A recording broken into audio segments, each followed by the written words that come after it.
बातम्यांचे नवनवीन अपडेट आपल्या मोबाईलवर पाहण्यासाठी प्रतीक्षा एक्सप्रेस न्यूजला सबस्क्राईब करा आणि बेल आयकॉनवर क्लिक करा।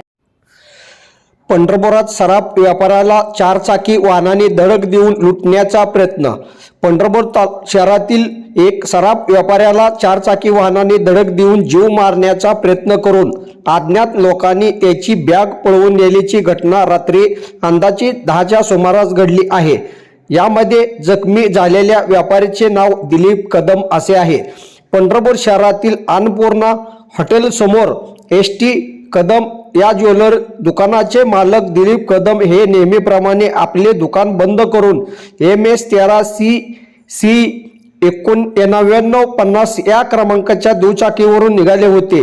ते कराड रोडवरील वर्धविनायक रुग्णालयाच्या समोर रस्त्यावर आले असता मागील चारचाकी वाहनाने धडक दिली। ते रस्त्यावर पडल्यानंतर त्याची बॅग त्या चारचाकी वाहनातील अज्ञात व्यक्तींनी पळवून नेली आहे।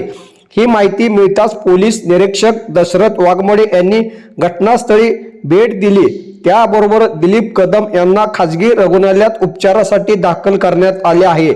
या घटनेने कदम यांचे काही आर्थिक नुकसान झाले आहे, याची तपासणी पोलीस प्रशासनाकडून करण्यात येत आहे।